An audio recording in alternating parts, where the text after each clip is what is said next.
últimos 30 anos de vida do Hélio Gracie, ninguém passou mais tempo no tatame com ele do que meus irmãos e eu. Essa é a verdade.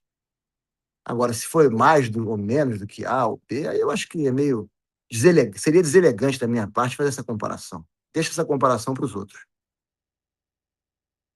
Não, perfeito. Eu estava dizendo no sentido que muita gente não tem a noção exata, né, do que foi a relação do grande mestre com você. E muita gente, ou seja, filhos e sobrinhos não tiveram tanto contato com ele como professor, como vocês tiveram, né? Nesse sentido que eu tô falando. E você tem muita memorabilia do mestre Hélio, alguma coisa, tipo essas cadernetas aí com os vícios. Você tem muita coisa dele, pessoal, assim, que ele deixava com vocês?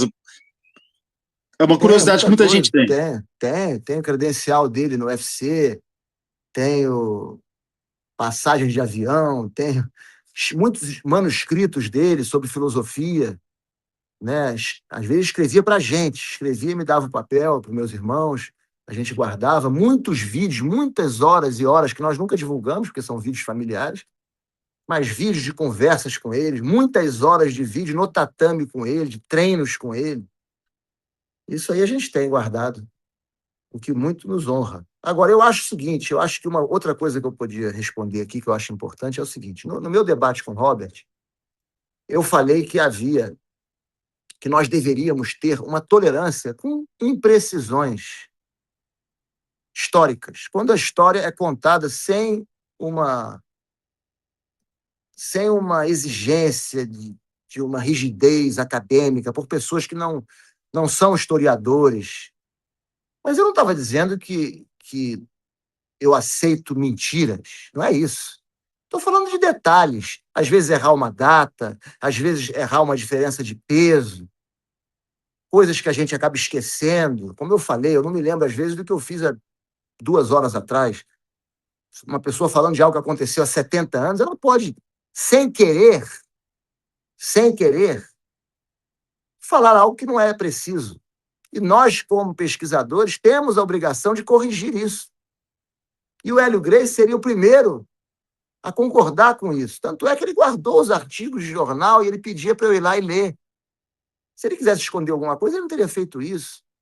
Então, alguns dizem, não, você não é isento porque você gosta do Hélio Gracie. Quem não é isento é o pesquisador que, para ganhar clique, inventa história, para dizer eu sou o único que falei isso, por vaidade, por ego, por egocentrismo. Quer dizer que foi o primeiro a inventar a roda, porque descobriu que o Hélio Gracie era forte, que o Hélio Gracie era nadador. Esses é que não são isentos. E também tem uma turma que escreve livro e se torna escrava dos seus livros. Isso é perigoso. Então, colocou algo no livro e aí descobre que aquilo é errado e não quer dar o braço a torcer porque não quer ir contra o que está escrito no livro. Mas o livro pode ser editado. Sabe que, até hoje, muita gente fala, você não escreveu o livro? Eu posso escrever um livro, já poderia ter escrito livros. Mas por que eu não escrevi um livro? Porque eu acho que a história do jiu-jitsu ainda existem muitas coisas a serem descobertas. Eu acho que, por uma razão ou outra, os japoneses eram muito fechados. E eles também, ali na época do judô, desenvolveram uma narrativa. Os Gracies também eram muito fechados. Então, aos poucos, a gente está descobrindo novas informações, a história está muito viva. Então, eu estou esperando para poder escrever quando exista uma certa consolidação dos fatos históricos em relação ao jiu-jitsu. Tem muita coisa ainda aparecendo, muita coisa sendo descoberta. Agora, eu acho que nós não podemos nos tornar escravos das nossas entrevistas, dos nossos livros. Se eu falei algo em alguma entrevista que estava errado, vou corrigir.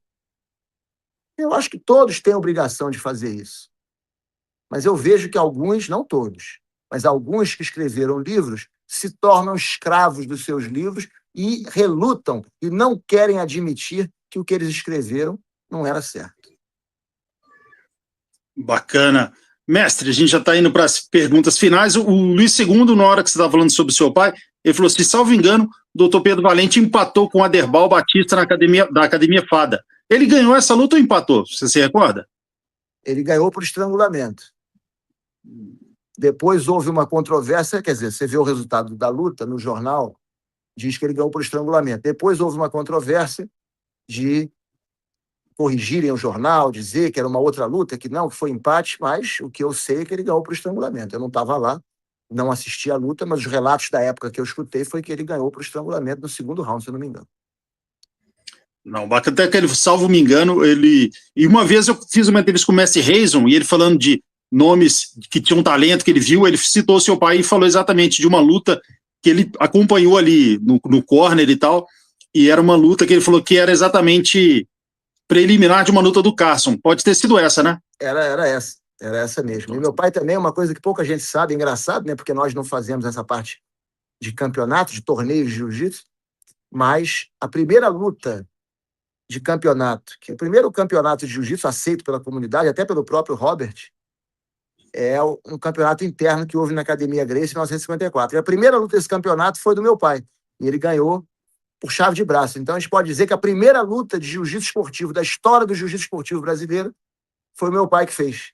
E venceu por chave de braço, em 1954. Meu pai também foi vice-campeão brasileiro de judô universitário. Meu pai, ele era um bom lutador também. Com certeza,